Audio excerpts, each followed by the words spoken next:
अपने क्षेत्र में जनता मालिक के साथ मकर संक्रांति का भोज मनाएंगे।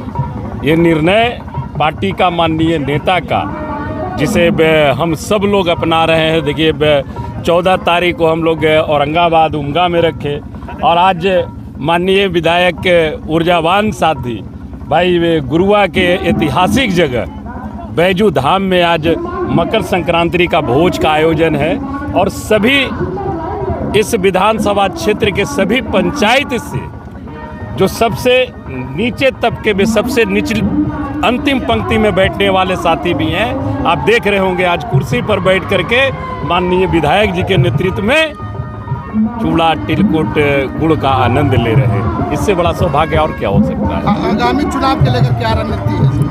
देखिए आगामी चुनाव की रणनीति हम लोग की साफ है। चुनाव जब भी हो हम लोग पूरी तरह से तैयार हैं और हमारे माननीय नेता कहते हैं कि हम लोग मुद्दे पे चुनाव लड़ते हैं और जो मुद्दा है बेरोजगारी है, महंगाई है, भ्रष्टाचार है, लॉ एंड ऑर्डर का जो स्थिति है, ये तमाम मुद्दों पर हम लोग चुनाव लड़ रहे हैं और मुझे उम्मीद ही नहीं बल्कि पूर्ण विश्वास है कि इस बार 2025 में बिहार के मतदाता मालिक माननीय तेजस्वी प्रसाद यादव जी के नेतृत्व में सरकार बनाएगी। ये भरोसा है। हमारे जितने किसान भाई हैं, युवा साथी हैं, छात्र हैं, महिलाएं हैं, सभी लोग त्राहिमाम हैं। इस बार अपनी सरकार निश्चित तौर पर तेजस्वी जी के नेतृत्व में बनाएगी। माई बहन मान योजना के जो तहत से आप लोग जो निकाले हैं कि जो हमारा जो है एक आइडियोलॉजी है आप लोग। देखिए माई बहन मान योजना ही नहीं है, वैसे कई को योजनाएं हैं जो माँ बहनों के सम्मान में की गई है। किचन की जो महंगाई है तो सबसे बड़ा बोझ हमारी माँ बहनों पर ही पड़ती है। आप देख लीजिए 2500 रुपया वो है, फिर वृद्धा पेंशन हो, सामाजिक सुरक्षा पेंशन हो, 400 से बढ़ाकर 1500 करना, 200 यूनिट बिजली फ्री। ये कोई मामूली घोषणा नहीं है, योजना है 200 यूनिट बिजली फ्री। और ऐसा नहीं कि माननीय नेता ने सिर्फ इस राज्य में घोषणा किया हो, अन्य राज्य तो दे भी रही है, चाहे झारखंड हो, दिल्ली हो, मध्य प्रदेश हो, पंजाब हो, बहुत सारे राज्य दे रहे हैं। तो भाई जब बिहार में बड़े पैमाने पर इतनी बिजली की उत्पादन भी हो रही है, उसके बावजूद भी सबसे ज़्यादा बिजली महंगा हमारे बिहार में है। ये दुर्भाग्य है बिहार का। माननीय नेता ने कहा हमारी सर कहाँ से देंगे, नौकरी के लिए बोलते थे माननीय नेता बोले ना 2020 में कि हमें सत्ता में लाइए, मैं 10 लाख लोगों को नौकरी दूंगा। सत्ता में नहीं लाए और जब 17 महीने सत्ता में आए तो याद कीजिए ना, उन्होंने समझौता नहीं किया, डायरेक्ट बोला नीतीश बाबू हम आएंगे सत्ता में आपके साथ, तभी जो हमने वादा किया है 10 लाख नौकरी देने का वो मैं करूंगा। तो कहीं ना आइए ना। और आप याद कीजिए ना शपथ ग्रहण में क्या बोले थे माननीय मुख्यमंत्री जी। जब शपथ ग्रहण ले लिए मुख्यमंत्री जी ने ही कहा कि अरे ये तो 10 लाख बोलता है, हम तो 10 लाख नौकरी भी देंगे और 10 लाख और रोजगार देंगे, टोटल 20 लाख देंगे। ये बातें किसने बोली थी? तो ये तो साफ जाहिर है कि किनका ये कार्यक्रम था। और वही बोलते थे ना 20 में जब माननीय नेता बोलते थे तो नीतीश बाबू क्या कहते थे, पैसवा कहाँ से लावेगा। तो ये बात तो वो बोलते ही रहेंगे ना, ये बात बोलेंगे ही। लेकिन माँ बहनों के सम्मान में, गरीब गुरुआ किसान भाइयों के सम्मान में 200 यूनिट बिजली फ्री सरकार बनते ही तुरंत लागू होगा।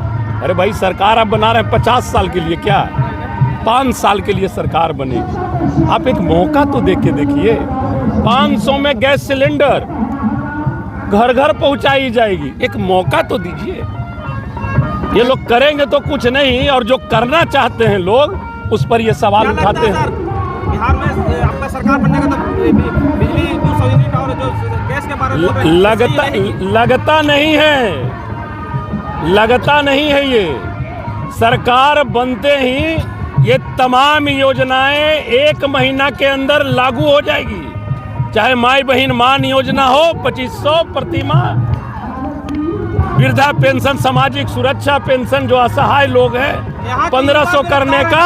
अरे सुन लो ना भाई, पहले बोलते हैं तो सुन लिया कीजिए। आप ही का सवाल ना किया हुआ है यार, आप ही सवाल किए कि क्या लगता है पूर्ण हो जाएगा। मैं बता रहा हूँ, सरकार बनते ही 1 महीना के अंदर सारे योजना धरातल पर लागू होगी। नहीं लागू करेंगे तो 5 साल बाद जनता मतदाता मालिक है। अगर मतदाता मालिक से जो झूठ बोलेंगे तो उनको कहीं पर स्थान मिल सकता है क्या? केंद्रीय मंत्री जीतनराम जी कह रहा है कि ये जो जितने जो वादा कर रहे हैं वो डिंग हाँक रहे हैं, इस पर क्या कहना है? देखिए, माननीय जीतनराम मांझी जी के बारे में हम कुछ नहीं कहना चाहेंगे। आप जानते हैं कि वो क्या क्या बोलते रहते हैं। क्या क्या बोले थे वो? कि आरक्षण को समाप्त कर देना चाहिए। ये आप ही लोग, सब चीज़ होगा, रिकॉर्ड में है। आरक्षण जब समाप्त कर देना चाहिए और जो संपन्न हैं उनको आरक्षण का लाभ नहीं लेना चाहिए। मैं नहीं बोला हूँ, माननीय केंद्रीय मंत्री जीतनराम मांझी जी बोले थे कि जो संपन्न हैं उनको आरक्षण का लाभ नहीं लेना चाहिए। तो मैं दावे के साथ कहता हूँ, उनसे ज़्यादा संपन्न इस बिहार में महादलित परिवार और कोई नहीं होगा। तो काहे लगी पुतों के लड़ा है भाई इमामगंज से? जब लाभ है, दूसरे को आप बोलते हैं लाभ नहीं लेना चाहिए। तो ये सब उन लोग का नीति है, जुमलेबाजे लोगों का ये काम है।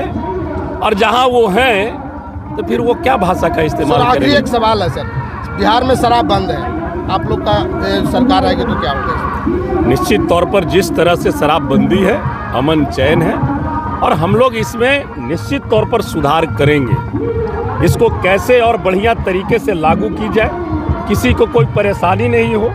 गरीब गुरबा लोग जेल में जा रहा है और जो बड़े बड़े सप्लायर हैं वो आराम से सप्लाई कर रही है। सारा चीज़ हम लोग उसका मॉनिटरिंग करेंगे, उसको देखेंगे हम लोग कि कहाँ पर त्रुटियां हैं, उस त्रुटियों को हम लोग सुधारने का काम करेंगे। बंद करके लोग गरीबों। देखिए, हमारी सरकार आएगी तो मैं माननीय नेता से एक और आग्रह करूंगा कि ये जो बालू हम लोगों का बाहर जाता है बिहार से, ये बालू बिहार से जाना बंद हो, और जो स्टोन हम लोग झारखंड और कहां से मंगा रहे हैं, हमारे के यहाँ भी प्राकृतिक बहुत सारे पहाड़ हैं। अगर हम अगर पहाड़ चालू करेंगे तो स्वतः रोजगार न जाने कई को लाख लोगों को मिलेगा। सारा पैसा झारखंड जा रहा है, क्या मतलब है उसका भाई? बहुत सारा पहाड़ हमारे, हम जिस क्षेत्र में हैं गुरुआ में, यहीं देखिएगा बहुत सारा मरा हुआ पहाड़ है। तो सरकार बनने के बाद हम लोग माननीय नेता से इस पर भी वार्ता करेंगे कि सबसे पहले सर बालू तो बिहार से जाना बंद कर दीजिए बाहर, और स्टोन जो चिप्स वगैरह जो अन्य राज्यों से आ रही है उसको हम लोग अपने राज्य में ही चालू करें, ताकि स्वतः रोजगार हमारे राज्य में उत्पन्न हो। आज हम लोग आदरणीय नेता, राष्ट्रीय अध्यक्ष, हम लोगों के अभिभावक लालू प्रसाद यादव जी, तेजस्वी यादव जी के आदेशानुसार पहले हम लोग दही चूड़ा 14 तारीख को हम लोग जाके उनके आवास खाते थे। सभी माननीय विधायकों, सांसद को वहाँ बुलाया जाता था, लेकिन नेता ने यह निर्णय लिया कि 13 तारीख से 17 तारीख तक अपने अपने क्षेत्रों में विधानसभा में माननीय विधायक, सांसद जो पूर्व हैं, वर्तमान हैं, प्रत्याशी हैं, सब लोग वहीं कार्यक्रम करेंगे। पटना में अब हम लोग आयोजन अपने सीमित लोगों को करेंगे, आप लोग अपने मालिकों को भी जाइए। उसी में हमारे 14 तारीख को माननीय सांसद महोदय उमगा के पहाड़ पे भव्य आयोजन किया, और हम लोगों को 16 तारीख को आदरणीय नेता तेजस्वी जी आ रहे थे, इसलिए 15-16 में नहीं समय था, तो आज हम लोग 17 तारीख को जो महान गुरुआ की जनता है, जो अभिभावक हैं, अपने विधानसभा के, अपने जिले वासियों के लिए मकर संक्रांति के अवसर पर आज यहाँ पे दही चूड़ा का भोज है। और आए हुए तमाम अतिथियों, आगंतुकों को मैं अपने तरफ से उन लोगों को हार्दिक अभिनंदन कर रहा हूँ, वंदन कर रहा हूँ, नव वर्ष का शुभकामना दे रहे हैं, मकर संक्रांति का सबको बधाई दे रहे हैं। और आज यहाँ पे बाबा बैजू धाम के नगरी में, यहाँ पे मैंने भाई मंदिर में पूजा अर्चना कर, बगल में हमारे जो है ताजपोशी किए, वहाँ पे चादर पोशी करके, बगल में हमारे जो है मज़ार पे चादर पोशी किए और दही चूड़ा का आज आयोजन करके एक यहाँ से संदेश देते हैं। जब 20 का विधानसभा का मैं चुनाव आदरणीय नेता बोले थे कि जाओ अपने विधानसभा में जाके वहाँ अपने जनता से आशीर्वाद लो, तो सबसे पहले आके मैं अपने भोलेनाथ को आशीर्वाद लिया और बगल में मज़ार पे चादर पोशी करके महान जनता से आशीर्वाद मांगा था। पुनः मैं अपने यहाँ पे यह संदेश देता है कि आपसी भाईचारा का यह नगरी है बैजू धाम।